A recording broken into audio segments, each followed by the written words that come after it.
तो आज मैं आपको एक्सप्लेन करूंगी आयरन मैन के तीनों पार्ट्स। तो मूवी की स्टार्टिंग होती है अफगानिस्तान के बॉर्डर को दिखाते हुए। वहाँ पर यूएस आर्मी भी होती है जो कि किसी ऐसे आदमी का इंतजार कर रही होती है जो कि वेपन्स को डील करता था और उसका नाम था टोनी। फिर कुछ ही टाइम में हम देखते हैं कि टोनी वहाँ पर पहुँच जाता है। वहाँ पर टोनी उस आर्मी को एक मिसाइल दिखाता है और कहता है कि ये हम लोगों ने बनाया है। ये इतना ज्यादा खतरनाक है कि ये एक मिसाइल ही पूरी कंट्री को तबाह करने के लिए काफी है। और फिर वहाँ पर उसका एक्सपेरिमेंट किया जाता है। दरअसल टोनी यहाँ पर आर्मी से कोई डील करने आया था और इस डील से वो बहुत अमीर हो सकता था। उसके बाद वो यहाँ से चला जाता है, लेकिन तभी टोनी की कार पर कोई फायरिंग करने लगता है। वहाँ पर मौजूद सारी की सारी आर्मी टोनी को बचाने की कोशिश करती है, लेकिन वो लोग उन आर्मी को फायर करके मार देते हैं। टोनी अपनी जान बचाकर गाड़ी से बाहर तो आ जाता है, लेकिन उसके पास उसी की कंपनी का बॉम्ब पड़ा होता है जिसके फट जाने से वो काफी जख्मी हो जाता है। अब हमें एक दिन पहले का टाइम दिखाया जाता है जब टोनी को बेस्ट वेपन मेकर का अवार्ड मिला था। दरअसल जो कंपनी ये चला रहा था ये इसके फादर ने अपने दोस्त के साथ मिलकर बनाई थी, लेकिन जिस जगह अवार्ड दिया जा रहा था टोनी वहाँ पर मौजूद नहीं था, तो उसका अवार्ड कोई और रिसीव कर लेता है। अब अगर टोनी वहाँ पर नहीं था तो वो कहाँ पर था?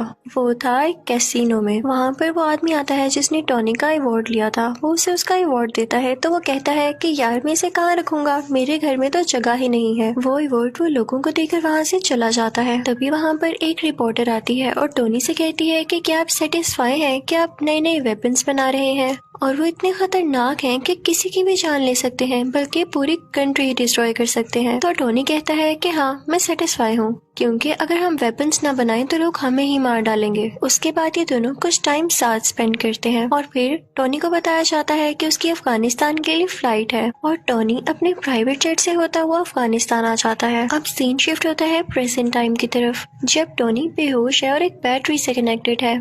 जब उसे होश आता है तो वह देख के काफी हैरान होता है कि मेरे साथ बैटरीज क्यों लगी हुई हैं। वो होश में आकर अपने साथ खड़े आदमी से पूछता है कि मेरे साथ ये क्या हो रहा है। तो वो आदमी उसे बताता है कि जब तुम्हारे साथ वो बॉम्ब एक्सप्लोड हुआ तो उसके कई पीसेस तुम्हारी बॉडी के अंदर चले गए। वो इतने छोटे पीसेस थे कि हम उनको बाहर नहीं निकाल सकते थे। अब इसका एक ही हल था कि हम उन पीसेस को तुम्हारे दिल के पास जाने से रोक सकें। तो इस वजह से हम ये इलेक्ट्रोमैग्नेटिक वेव्स यूज कर रहे हैं। तो तुम्हें घबराने की कोई जरूरत नहीं है। हमें पता चलता है कि टोनी को टेररिस्ट ने किडनैप कर रखा है और तभी वहाँ पर उन टेररिस्ट का लीडर आता है। वो टोनी से कहता है कि जानते हो मैंने तुम्हें किडनैप करके यहाँ पर क्यों बुलाया? मुझे तुम्हारा बनाया गया मिसाइल काफी पसंद आया और जैसा कि तुम जानते हो कि यूएस आर्मी ने हमारे बॉर्डर पर कब्जा कर रखा है, तो मैं चाहता हूँ कि सेम मिसाइल तुम हमारे लिए भी बनाओ और बस जैसे ही तुम मुझे मिसाइल दे दोगे तो मैं उन पर अटैक करके तुम्हें छोड़ दूंगा। तो टोनी कहता है कि हरगिज नहीं, ये तुम्हारी भूल है। तो टोनी के साथ खड़ा हुआ आदमी उसे कहता है कि नहीं ऐसा नहीं करो, तुम्हारे पास इसके अलावा और कोई सोल्यूशन नहीं है, क्योंकि ये एक ऐसा इलाका है जहाँ तुम्हारे साथी इवन आर्मी भी नहीं तुम्हें ढूंढ सकती। अब ये आदमी था कौन? दरअसल ये आदमी भी वेपन्स बनाया करता था और इन्हें भी यही लोग लेकर आए थे यहाँ पर। अब टोनी और वो डिसाइड करने लगते हैं कि यहाँ से बाहर कैसे निकला जाए। हालांकि यहाँ से बाहर जाना लग तो इम्पॉसिबल रहा था, लेकिन वो फिर भी ट्राई करना चाहते थे।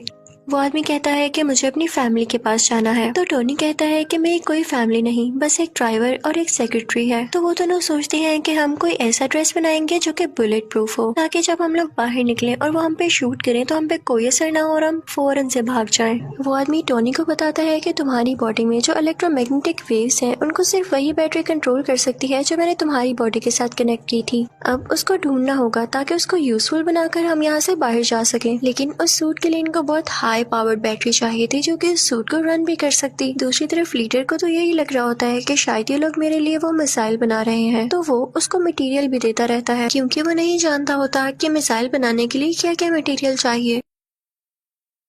लेकिन जल्द ही जब वो सूट तैयार होता है तो इस बात की खबर उस लीडर तक भी पहुंच जाती है। उसे बहुत गुस्सा आता है और वो उस आदमी को जो कि टोनी के साथ इस सूट बनाने में हेल्प कर रहा था काफी इंजर्ड कर देता है। टोनी अपना वो सूट पहनता है और उसमें सारा सिस्टम डाउनलोड करता है। उसमें वो पावर भी ले आता है और वहाँ पर मौजूद सब लोगों को मारने लगता है और उस केव से बाहर आ जाता है अपना वही ड्रेस पहनकर। टोनी वहाँ से निकलकर सारे वेपन्स डिस्ट्रॉय करता है और अपने ड्रेस में ही मौजूद रॉकेट लॉन्चर से वहाँ से फ्लाई कर जाता है। अब वो गिरता है एक डेजर्ट में, जहाँ पर उसकी टीम उसे ढूंढ लेती है और वापस उसी जगह पर ले आती है जहाँ पर वो लोग रहा करते थे। वहाँ पर टोनी के फादर के फ्रेंड भी होते हैं। जिन्होंने उनके साथ मिलकर ये वेपन कंपनी खोली थी। टोनी कहता है कि मैं लाइव आना चाहता हूँ और मीडिया के सामने प्रेस कॉन्फ्रेंस भी करना चाहता हूँ। अब हम देखते हैं कि टोनी पूरे मीडिया से बात कर रहा होता है।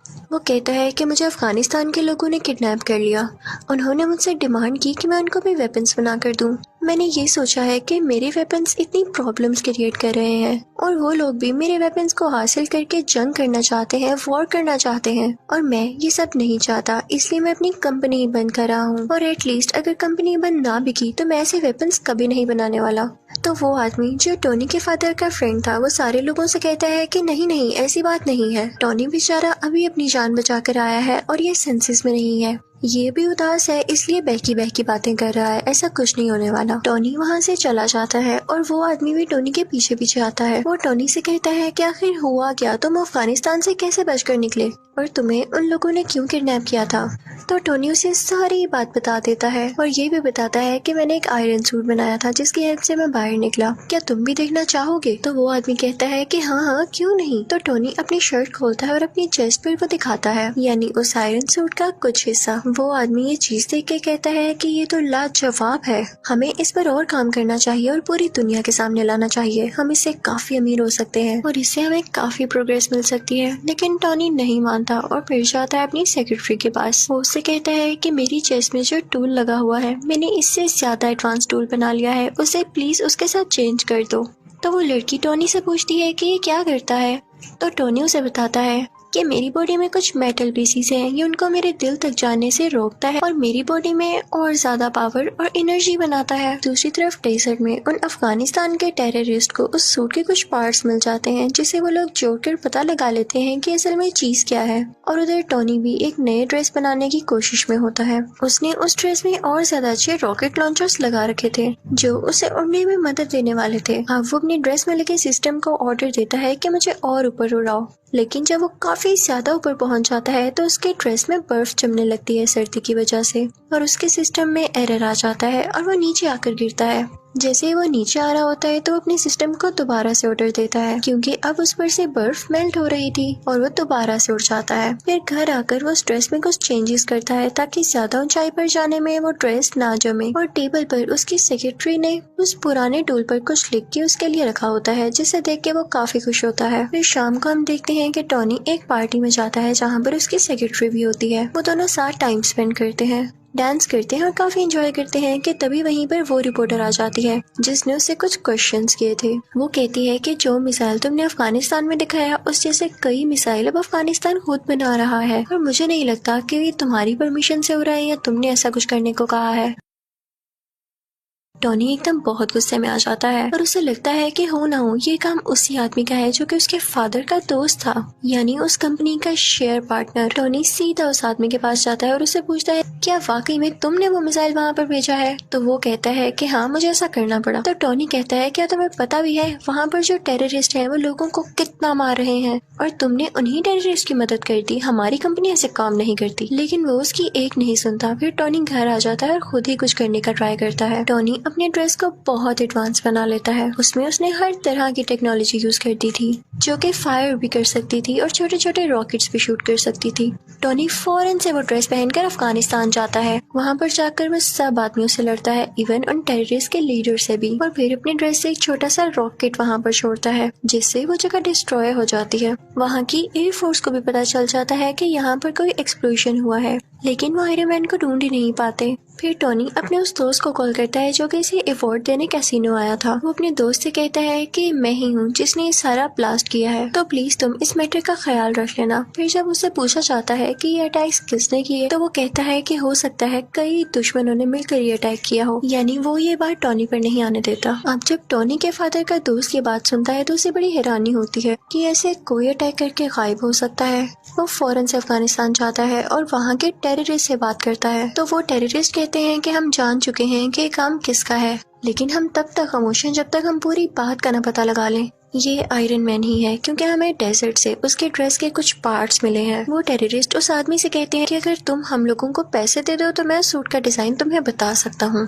लेकिन टॉनी के फादर का दोस्त ऐसा नहीं करता, बल्कि उन लोगों को डरा धमका कर वो ड्रेस अपने साथ ले आता है। टॉनी को पता चल जाता है कि उसका पुराना ड्रेस किसी ने चुरा लिया है। वो फौरन से अपनी सेक्रेटरी के पास जाता है और उससे कहता है कि कैसे भी करके मुझे उसको रोकना होगा कि कहीं ये सारी इन्फॉर्मेशन लीक ना हो जाए और वो मेरा नाम, मेरी आइडेंटिटी यूज करके हर जगह तबाही फैलाए। अब टॉनी की सेक्रेटरी उस आदमी के ऑफिस जाती है, यानी वही आदमी जो टॉनी के फादर का दोस्त है। वो सारी इन्फॉर्मेशन उसके कंप्यूटर से कॉपी करने लगती है और साथ ही साथ उसे ये भी पता चलता है कि यही वो आदमी था जिसने टॉनी को किडनैप करवाया था उन टेररिस्ट से, क्योंकि ये नहीं चाहता था कि टॉनी का इस कंपनी में जरा सा भी शेयर हो। ये सुन के वो काफी हैरान होती है और वहाँ से जाने ही वाली होती है कि तभी वहाँ पर वही आदमी आ जाता है जिसके कंप्यूटर से वो डेटा चुरा रही थी। लेकिन वो उसे बातों में लगा के वहाँ से चली जाती है। अब वो आदमी भी इतना कोई इनोसेंट नहीं था, उसे पता चल जाता है कि ये लड़की मेरे कंप्यूटर से सारा डेटा चुरा गई है। जब वो लड़की सारी इन्फॉर्मेशन लेके वहाँ से निकल रही होती है तो एक आदमी आता है और कहता है कि आप टॉनी को जानती है ना, कि आप टॉनी से मेरा इंटरव्यू करा देंगी, मुझे उससे कुछ सवालात पूछने हैं, कुछ क्वेश्चनिंग करनी है। और दूसरी तरफ टॉनी के फादर के फ्रेंड को भी अजीब अजीब फील हो रहा होता है,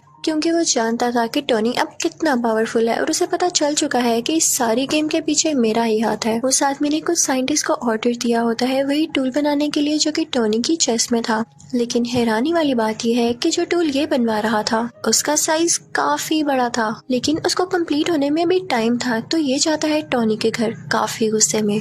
वो टॉनी की बॉडी को डीएक्टिवेट करके उसकी चेस्ट में से वो टूल, यानी जो उसका हार्ट था, वो ले जाता है, जिसकी वजह से टॉनी बहुत डाउन फील करने लगता है और उसके बगैर वो ज्यादा देर जिंदा रहने वाला नहीं था। कि तभी टॉनी को याद आता है कि उसकी सेक्रेटरी ने उसे एक पुराना टूल भी दिया था। वो फौरन से उसको लगा लेता है और अपना ड्रेस दोबारा से अपनी बॉडी पर ले आता है। अब टॉनी के फादर का फ्रेंड तो टॉनी का वो टूल लेके जा चुका था। उसने अपने पास काफी बड़ा आयरन जायंट बना रखा था जिसका वो नाम रखता है आयरन मॉन्गर। वो आदमी वो टूल जो टॉनी की चेस्ट से निकाला गया था उसके अंदर डाल देता है, जिससे वो एक्टिवेट होने लगता है। उसमें कई पावर्स आ जाती हैं। लेकिन इतनी ही देर में असली आयरन मैन भी वहाँ पर पहुंच चुका था और अब इन दोनों में काफी ज्यादा फाइट होती है। अब वो दोनों लड़ते लड़ते रोड पर आ जाते हैं। तभी आयरन मैन को याद आता है कि अभी तक ये सूट पूरी तरह ठीक नहीं हुआ, यानी अभी भी ये कई ज्यादा हाइट पर जाकर फ्रीज हो जाएगा। वो फौरन से ऊपर उड़ने लगता है ताकि आयरन मॉन्गर भी उसका पीछा करे। और जब वो लोग बहुत ऊपर पहुंच जाते हैं तो आयरन मॉन्गर का ड्रेस जमने लग जाता है, फ्रीज होने लग जाता है और वो अजीब सा हो